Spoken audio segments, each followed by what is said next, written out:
So today we are continuing our series, Supporting Residents at the End of Life. And this session is entitled Conversations on End of Life.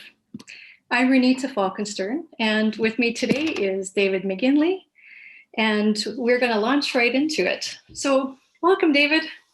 Thanks, Renita. Great to be here. Good to see you again. I think most of our viewers have already seen at least one video by this point in the series, so it's good to be together. So let's get started right away. So why should we have these conversations around end of life? Because we're facing the most universal and the most difficult of human experiences. Everybody is mortal. Everybody leaves this world. And when we leave this world under circumstances that are fairly controlled, that are surrounded and infused with compassion, that have good expert medical care, and hopefully good love at our sides, it is the optimal environment in which to have conversations about the end of life.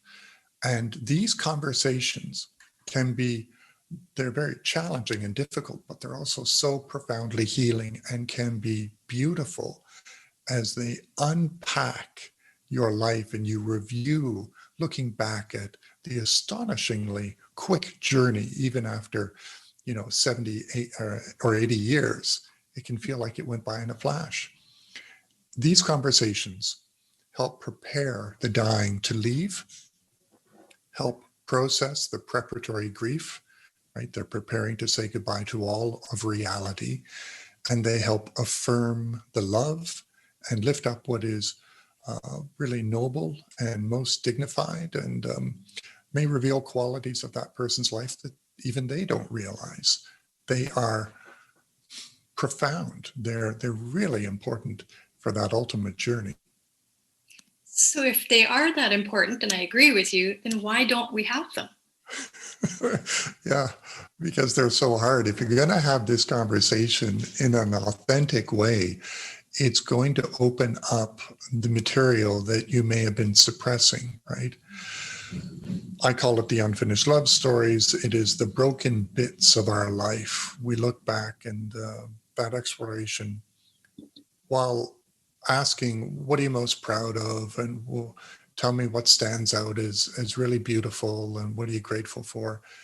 It's also important to say, any regrets as you look back? What are you surprised by?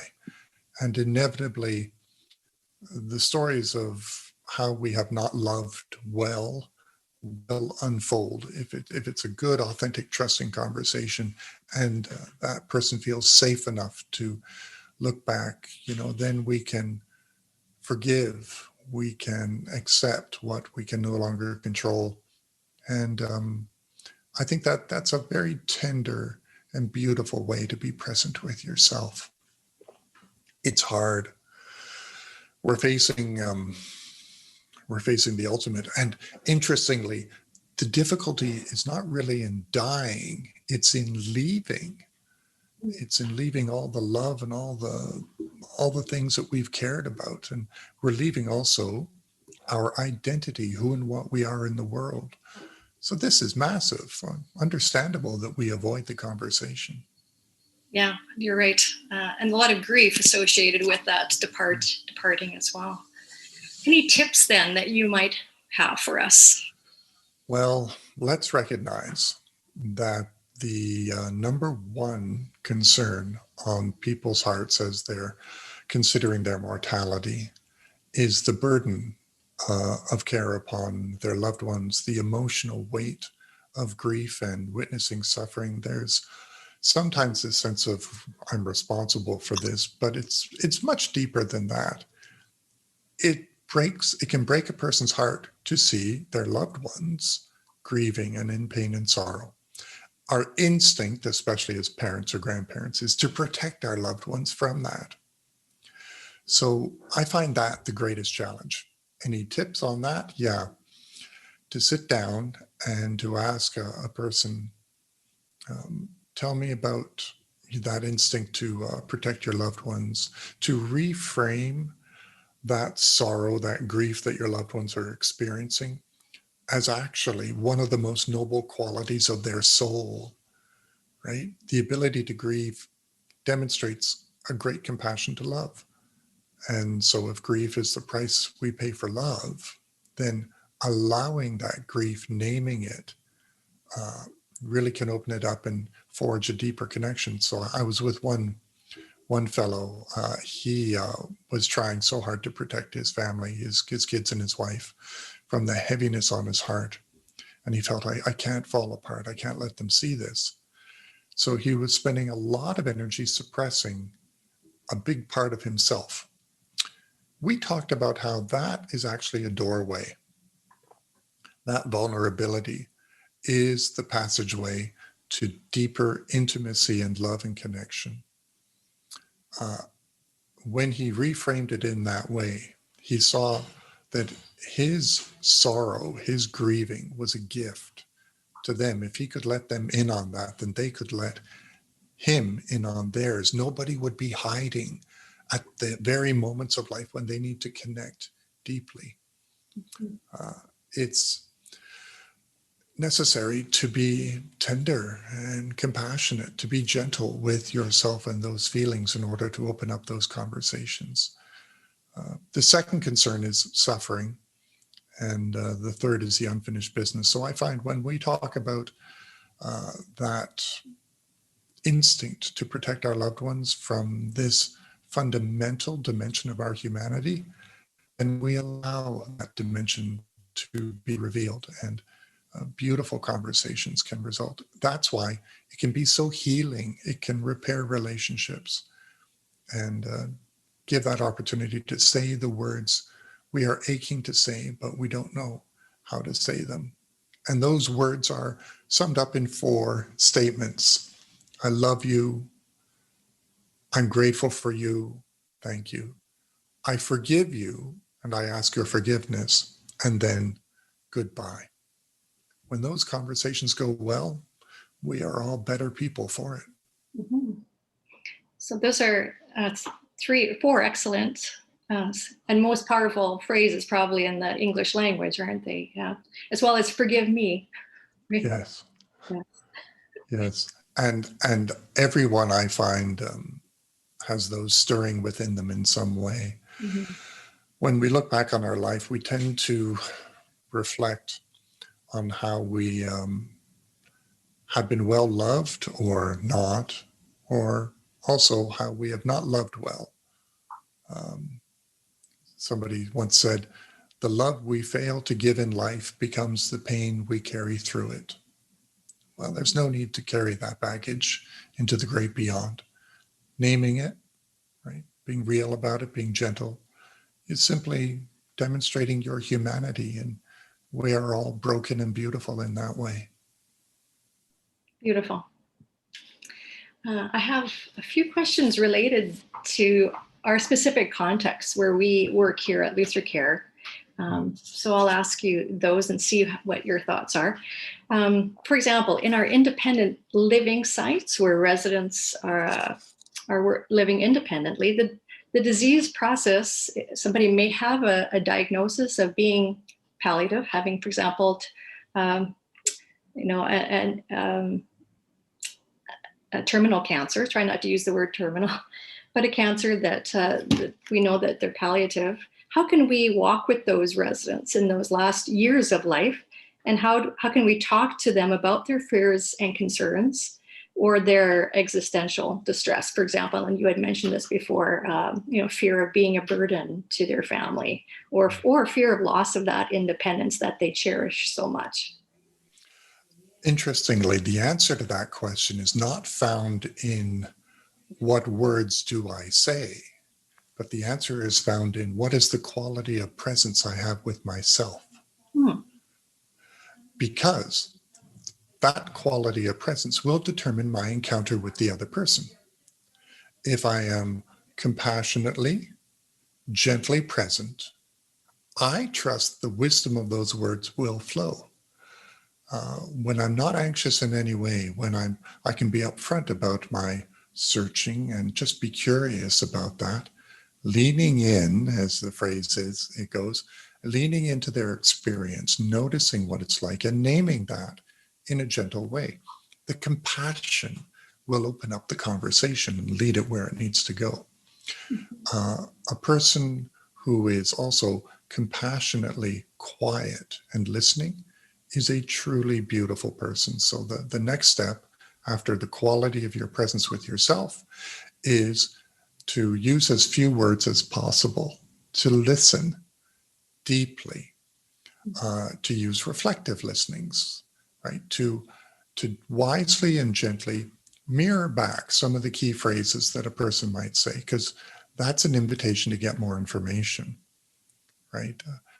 To work with a beautiful technique developed by Dr. Harvey Chochinov, dignity therapy, is that's a really good thing to be familiar with, because it's a life review that elevates what is most beautiful, right? That orientates us to the good, to the blessing, to the light, to what is healthy in our journey. I love that approach because we tend to be our worst critic. We tend to beat ourselves up unnecessarily and have a critical voice about who and what we are in the world. This narrative inquiry opens up the life story through specific questions.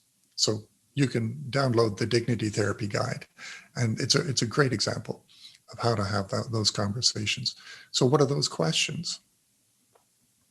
It's with genuine curiosity and appreciation for the other person to lean in and say, let's say, Martha,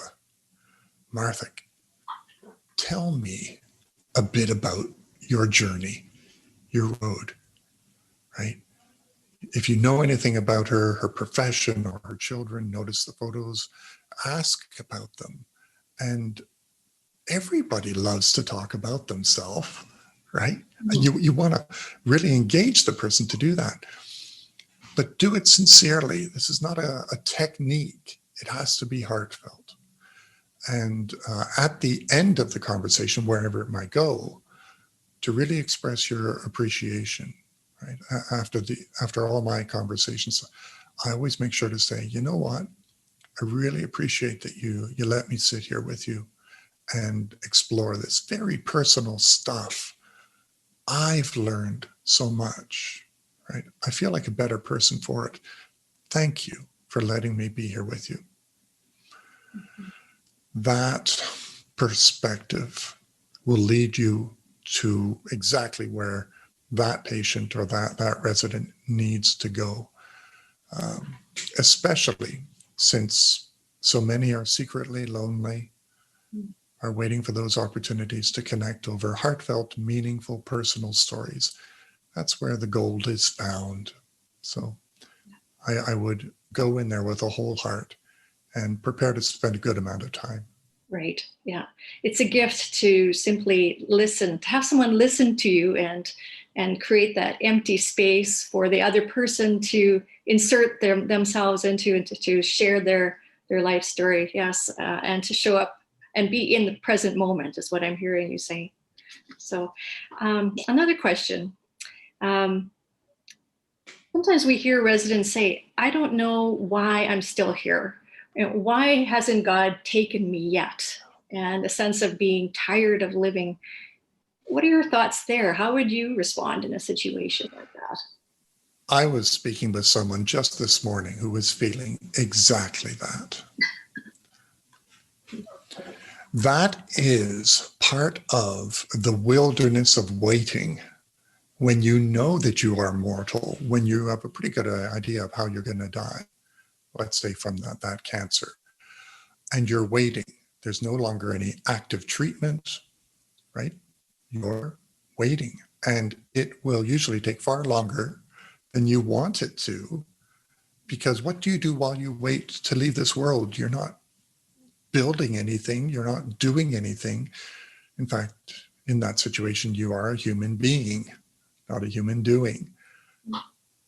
I like to emphasize that this is a necessary, uncomfortable, to say the least, stage that may be characterized through such archetypes as the deep night, dark night of the soul, right?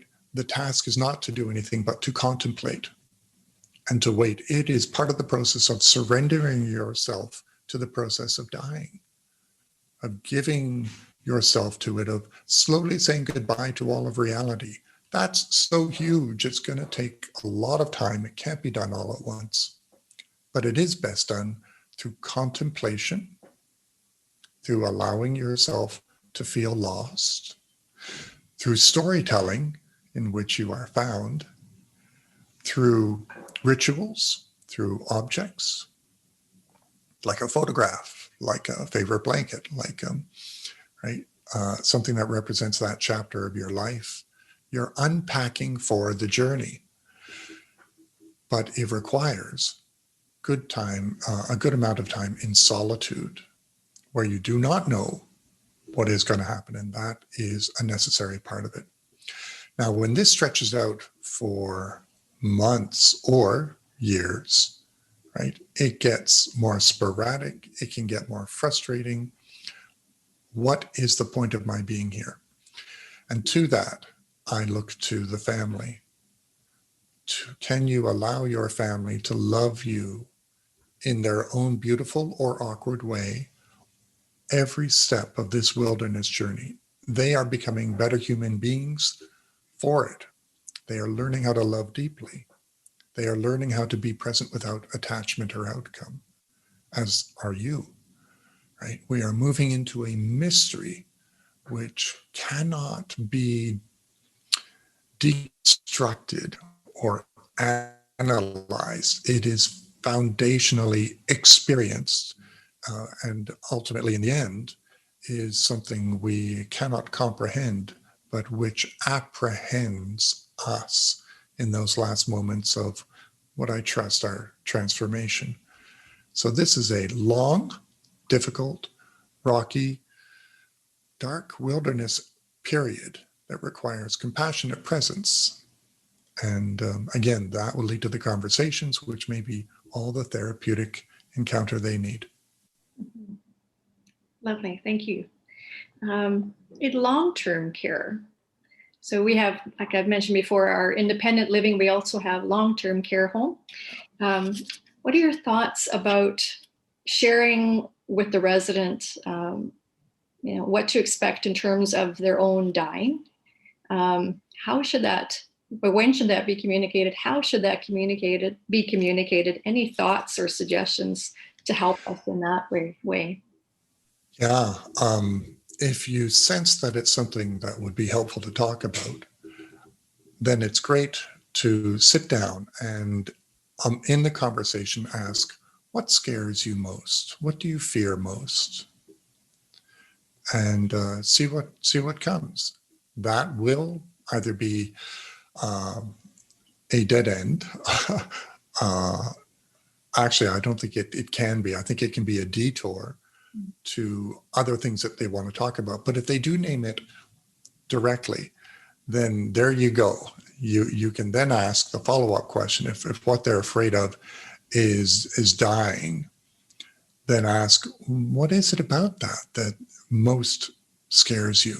I mean, it's overwhelming enough as it is, right? That second phrase affirms the accuracy and the understandable nature of the question. So what is it about it that scares you? So then they may say, I'm scared of suffering. Or they may say, it's what it's doing to my family, right? And that's about having difficulty saying goodbye. Well, now we're back to the beauty. Now we're back to the love. If it's about suffering, then I am often quite upfront and I'll ask, well, perhaps your healthcare provider or the nurses can actually give you a bit of a roadmap. What is it like to die from this condition? What does that look like? Is that something you would want to know?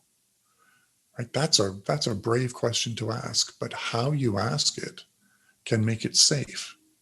And some people may say, oh no, I don't want to know anything about that. I don't want to know anything. Right? That's their anxiety. And to that, I would lean in, I would hold their hand, I would nod my head and say, yeah, Yeah, that's okay. That's okay. It's pretty big. In that, you just want to demonstrate you are fully here. You see that anxiety and you're right here. Touch their hand. Don't say much, right? You don't need to fix this. Just love and be love in that moment, compassionate. You see them and they want to be seen, so they feel safe, and that's it. If they do want to go there, right? Perhaps the person has decided not to continue with dialysis because it's futile. So in that situation, right, it's good to say, well, yeah, I think they can give you a bit of a roadmap. It would be really helpful for you to be able to listen to your body and recognize what it's saying to you, so that you can then help us take care of you, because you are the expert in the experience. Your body will tell you how. Right? So what do you notice? Well, I'm getting more tired. I'm sleeping, like I have 20, 30-minute naps every day, frequently. And I'm like, sounds like you're listening to your body, right? That's good. What else do you worry about happening? They may talk about pain, in which case the conversation would discuss pain control. Maybe it's loss of dignity, right? Because they may be confined to the bed, or needing a nurse to care for the most intimate and personal of aspects. Honor the vulnerability while lifting up the dignity of the person. You don't need to have any direct answers to that question, but you do need to engage with the emotion behind it. And you do that through the quality of your presence and accurately hearing what they're expressing. That's very helpful, David. And I think often we sometimes think that it's rude or inappropriate to bring up dying with those who are dying, but they're thinking about it already. And I'm wondering if you're somebody who I can talk about this with. So, what you're describing is somebody coming right up to them and being present with them and assuring them and answering their questions, and it alleviates anxiety. Yeah, because let's remember, we live in a society that is fairly insulated from death, unlike in centuries before, when a person traditionally would die in the home. So even children would have seen death. And in the medical system, death is commonly seen as a failure. And we don't know how to have nuanced, authentic conversations about it. It doesn't come up in the dinner conversations, right? But we meditate upon it, and we all know we're heading there one day. So it's a beautiful thing to be plain and simple, caring and wise as you engage with that material. Okay. I think we have time for another question. Sure. So, do you think it's appropriate to ask residents about their hopes for life after death, and to reassure them about being reunited with their loved ones and with their higher power, however they understand the divine? I think it's really wonderful. However, foundational to that conversation is respecting that person's belief system. So that can include not really believing much, right? Some people cannot articulate what they believe about the afterlife, except in very general terms. I do find it's very common for anyone who does have a sense of curiosity or a notion that we continue after our body stops. A lot of people would like to be reunited with those who have passed on, or they would like to think that they continue on in some way.